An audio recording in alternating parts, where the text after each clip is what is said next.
tokoh terkorup di dunia versi lembaga non-pemerintah. Presiden ke-7 Republik Indonesia Joko Widodo masuk dalam daftar finalis pemimpin paling korup di dunia dari Organized Crime and Corruption Reporting Project atau OCCRP. Sedikit meluruskan menambahkan yang tadi Prof. Fahmi katakan. Ada tiga kejadian yang harus kita simpulkan memang pimpinan tertinggi waktu itu tidak niat. Tidak niat. Nomor satu, ketika audit hampir selesai, saya dipanggil. Di dalam ruangan sudah ada 2 menteri yang lain. Saya diperingati, apakah audit akan diteruskan atau tidak. Saya mengatakan, Pak Presiden, Bapak sudah janji mau menghapus mafia. Jadi 2 menteri yang lain memberi peringatan, jangan terlalu keras sama mafia. Nanti memukul balik. Saya ngotot dengan mengatakan, Bapak sudah janji, dan audit sudah mau selesai. Gitu. Itu satu. Yang kedua, kenapa? Seorang menteri bercerita bahwa dipanggil oleh Pak Luhut Panjaitan.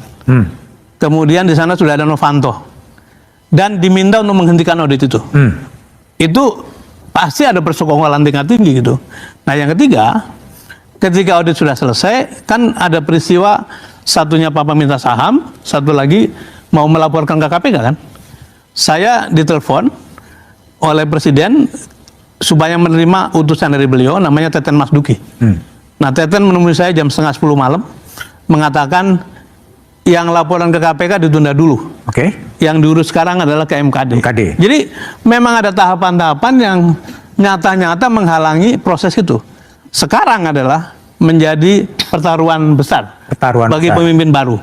Kalau betul-betul mau menyelesaikan ini, selesaikan. Dan jalannya banyak, apalagi sudah disiapkan segala macam oleh baik.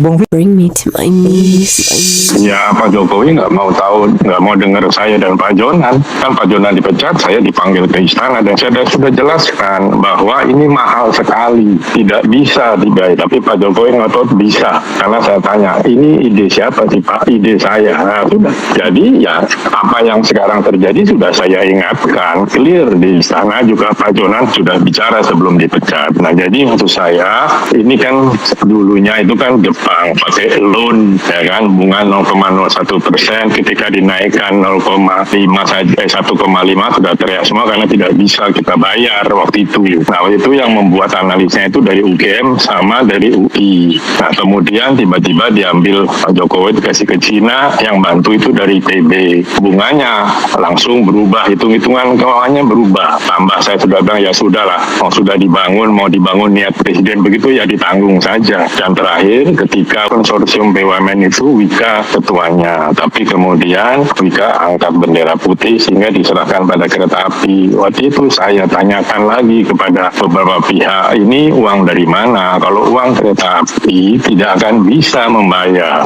Dan dia bilang, oh enggak, ini nanti uangnya lewat dari pemerintah. Nah, saya nggak tahu dari pemerintah maksudnya PBN atau apa. Ya sudah, jadi kereta api hanya cash saja Pak, kasir saja. Tapi ternyata kan tidak. Tahun lalu pendapatan dari PTBA 6 triliun sudah diambil. Nah nanti terus bagaimana? Nah sekarang kalau keributan begini, ya saya setuju dengan Menteri Keuangan, yaitu urusannya Danantara, karena sudah diambil alih kan, kereta api ada di bawah Danantara. Nah jadi saya juga sudah ingatkan bahwa ketika Sri Lanka tidak bisa bayar utang pelabuhannya diambil dan jadi pangkalan militer Cina di sana. Nah kalau ini nanti tidak bisa bayar, apa Cina mau ambil? Enggak, mungkin Cina akan saya minta pelabuhan di Natuna misalnya. Apa kita mau kepikiran?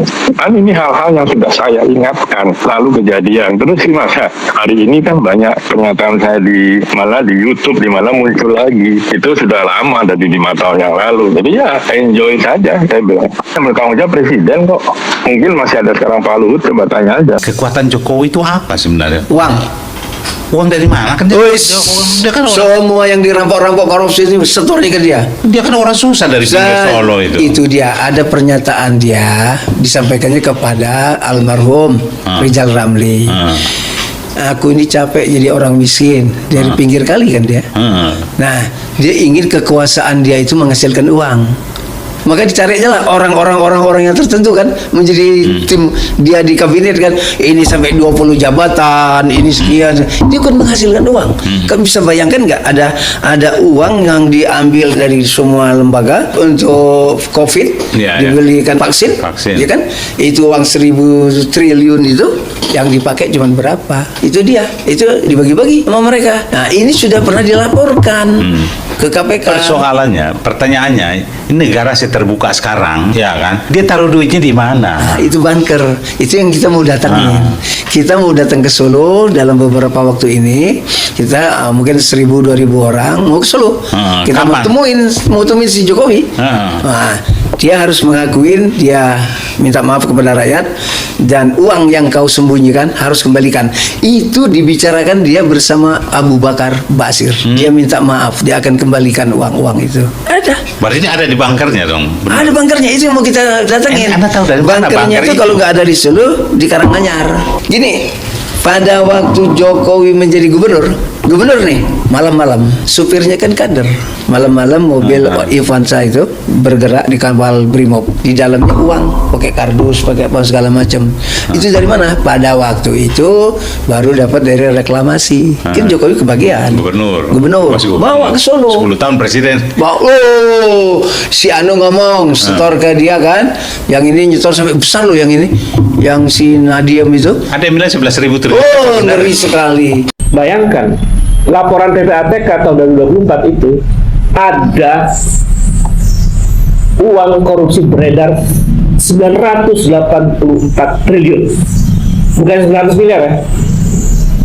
1 tahun kekuasaan era Jokowi di periode terakhir, 1 tahun ada 984 triliun uang korupsi beredar. Kita bisa bayangkan betapa rusaknya Republik ini. Artinya hampir 30% dari APBN. Lo tahu siapa yang menggagalkan 3 periode? Namanya Megawati Soekarno Putri. Ketika Pak Jokowi menghadap kepada Bu Mega meminta restu untuk 3 periode, apa yang beliau bilang? Hati-hati Jok, ini melanggar konstitusi. Rakyat akan melawan dengan sendirinya. Saya bukan fansnya Bu Mega.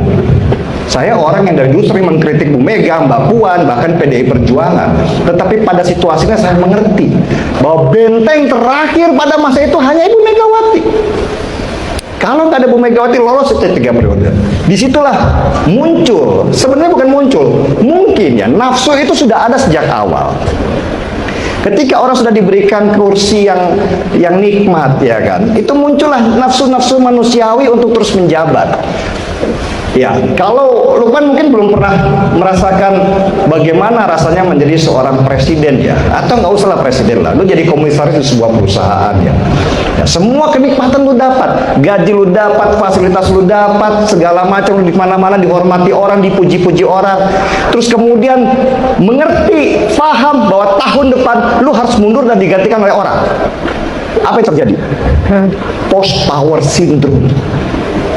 Rasa takut untuk kehilangan kekuasaan, rasa takut kehilangan manisnya kekuasaan. Ini sesuatu yang sifatnya manusiawi banget sebenarnya. Hanya orang-orang tertentu yang bisa menguasai diri supaya tidak masuk ke wilayah ini. Dan Pak Jokowi yang saya kira pada waktu itu sudah selesai dengan dirinya sendiri, ternyata belum, jauh daripada itu. Mulailah kebencian terhadap Bu Mega digaungkan dengan kata-kata mak banteng dan segala macam, bahwa Jokowi itu adalah boneka partai dan segala macam. Itu udah digaungkan di situ sesudah 3 periode itu ditolak oleh Bu Megawati. Saya ingat, dan ingat dibangunnya KIB pada waktu itu, Koalisi Indonesia Bersatu. Pak Jokowi mempromosikan siapa? Ganjar Pranowo, rambut putih, ingat nggak? Ya kan? Saya ingat banget pada waktu itu, saya pikir itulah sinyal. Ternyata saya baru mengerti di belakangan, itu adalah sebuah cara untuk menarik seorang Ganjar Pranowo dari PDI Perjuangan dan menempatkannya sebagai calon presiden di Koalisi Indonesia Bersatu. Tujuannya apa? Menghancurkan yang namanya Megawati Soekarno Putri dengan partainya PDI Perjuangan. Untungnya Ganjar Pranowo itu seorang yang loyal dan setia, tidak terpengaruh. Dari situ saya mengerti karakternya. Ya kan? Gagal 3 periode, gagal hancur PDI Perjuangan. Ini sebenarnya adalah kepanikan yang dilakukan oleh seorang Pak Jokowi ketika dia tidak berhasil menuju apa yang dia inginkan. Makanya keluar kata-katanya Andi Wijayanto pada waktu itu, yang sekarang lagi viral, ya kan? Kalau bisa mengalahkan saya sekarang ini, Anda hebat. Kita akan tunjukkan kehebatan itu di hadapan seorang Joko Widodo. Bagaimana? Pembukaan sebuah klaim yang mengguncang. Selamat datang pendengar sekalian, kembali bersama kami dalam pembahasan mendalam yang akan mengulas satu topik paling kontroversial dan menyita perhatian publik belakangan ini. Topik kita kali ini sangat berat, menyentuh isu kepercayaan, integritas, dan nama baik seorang pemimpin negara, kita.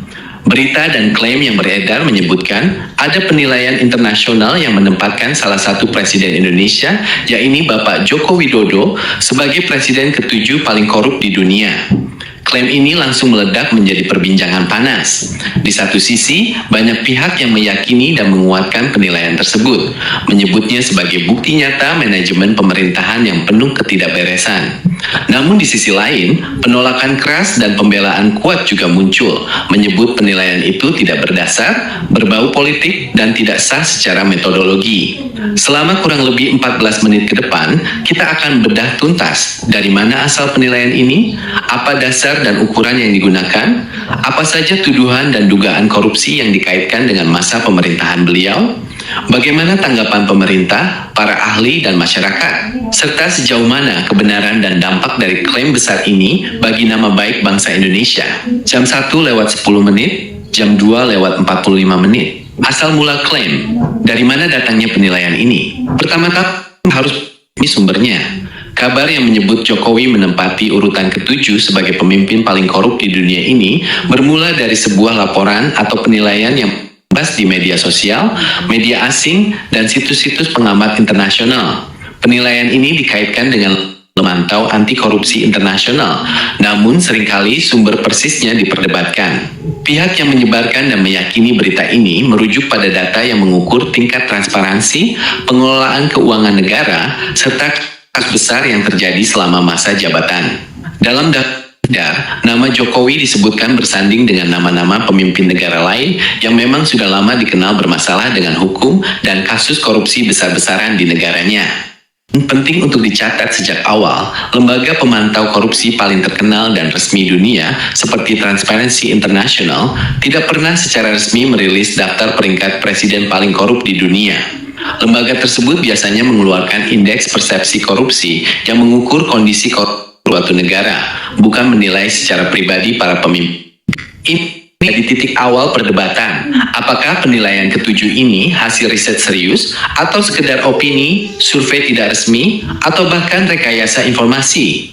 Meskipun sumbernya diperdebatkan, klaim ini dari kenyataan harus kita karena sangat besar.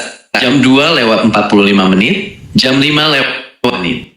Penilaian, apa saja yang dijadikan ukuran, mengapa nilai korup, apa saja yang dilihat oleh pihak-pihak yang memberikan penilaian tersebut, berdasarkan argumen dan tuduhan yang beredar, serta dijadikan dasar penilaian, setidaknya ada 5 poin besar yang sering dikemukakan sebagai alasan kenapa Jokowi masuk dalam daftar tersebut. Poin pertama, meluasnya kasus korupsi di berbagai sektor. Kritikus menyoroti bahwa selama masa pemerintahan Jokowi, kasus korupsi justru semakin banyak terungkap dan nilainya sangat fantastis.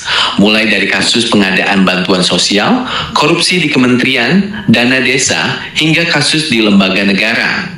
Pihak penilai berargumen, jika di bawah kepemimpinan Anda korupsi merajalela dan melibatkan pejabat tinggi, maka pemimpin puncak harus bertanggung jawab. Ada anggapan bahwa korupsi tidak bisa besar dan masif jika tidak ada perlindungan dari atas. Poin kedua, dugaan nepotisme dan dinasti politik. Ini adalah isu yang paling panas. Penilai menyoroti bagaimana anak-anak, menantu, dan kerabat dekat presiden tiba-tiba terjun ke dunia politik dan menduduki jabatan strategis atau mendapatkan kekuasaan besar dalam waktu singkat. Bagi banyak pengamat, ini adalah bentuk penyalahgunaan wewenang dan kekuasaan untuk kepentingan keluarga yang merupakan salah satu indikator utama perilaku koruptif dalam definisi internasional. Poin ketiga, kurangnya transparansi keuangan negara. Ada tuduhan bahwa pengelolaan uang negara, terutama untuk proyek-proyek strategis besar, pembangunan infrastruktur, hingga pengelolaan utang negara, tidak cukup transparan. Anggaran triliunan rupiah dikucurkan, namun hasilnya seringkali dipertanyakan, dan mekanisme pengawasan dinilai lemah. Ini dianggap sebagai celah yang sengaja dibuat untuk memudahkan praktik korupsi. Poin keempat, intervensi terhadap penegak hukum. Pihak yang menilai korup seringkali mengaitkan dengan dugaan campur tangan dalam proses hukum.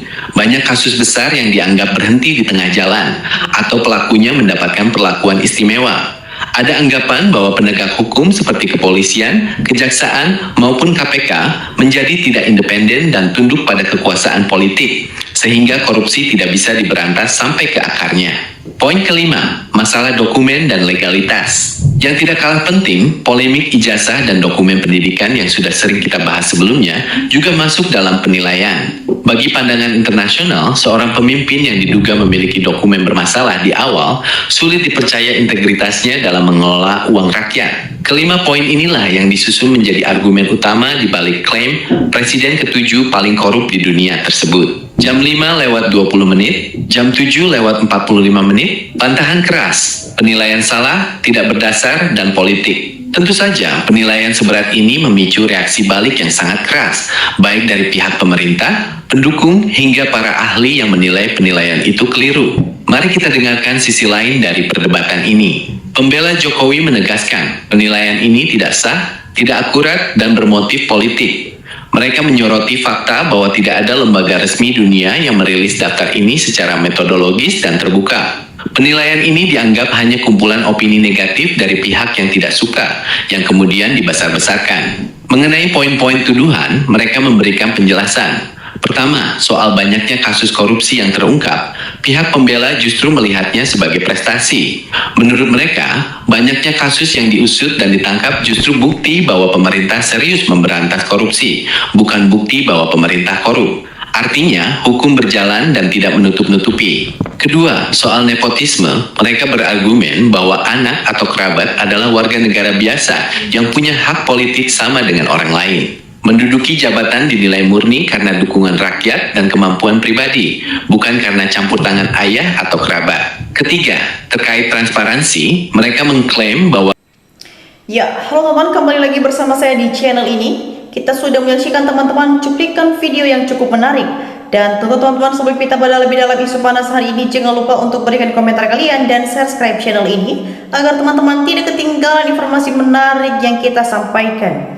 Teman-teman, di cuplikan video kali ini kita melihat teman-teman beberapa hari terakhir publik kembali dihebohkan dengan aksi kejutan dari gelombang massa yang menggelegar demonstrasi bahkan sampai malam hari.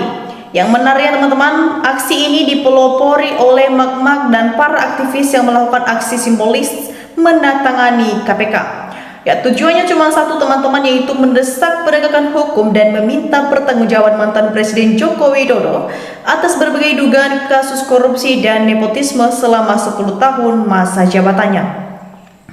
Ya teman-teman, aksi yang makin menggila sampai malam ini kabarnya bikin kubu sebelah panik dan susah tidur. Ya teman-teman, di cuplikan video orang massa di depan KPK, ya kalau kita refleksikan teman-teman apa yang terjadi, yaitu adanya gerakan masyarakat yang ini sebenarnya adalah puncak dari rasa muak terhadap politik, ambisi personal dan keluarga. Ya ini teman-teman, selama satu dekade kepemimpinan, banyak pihak menilai bahwa hukum seringkali ditabrak dan undang-undang diubah demi memuluskan jalan kekuasaan kelompok tertentu. Ya mulai dari kontroversi ijazah, keputusan SMK hingga majunya sang anak, yaitu Gibran Raka Buming Raka sebagai wakil presiden yang dinilai cacat hukum oleh sebagian besar aktivis. Ya teman-teman, bahkan di media sosial juga sentimen publik makin tajam. Banyak netizen yang menyuarakan agar Mulyono dan akun misteri Fufu Fafa ini segera diadili dan dimakzulkan. Ya, publik menilai kualitas kepemimpinan nasional kita saat ini mengalami kemunduran jauh jika dibandingkan dengan era sebelumnya. Seperti saat posisi wakil presiden diisi oleh tokoh sekaliber Yusuf Kala yang cerdas dan mampu mengimbangi jalannya pemerintahan. Ya teman-teman, memang di tengah-tengah kita opini masyarakat pasti terbelah Ada yang masih setia mendukung, tapi tidak sedikit pula yang menuntut keadilan demi masa depan bangsa. Ya teman-teman, tapi satu hal yang pasti, sebagai rakyat Indonesia tidak akan pernah bisa maju kalau elitnya terus terpata isu korupsi dan nepotisme. Nah teman-teman, kalau menurut pandangan kalian sendiri bagaimana teman-teman?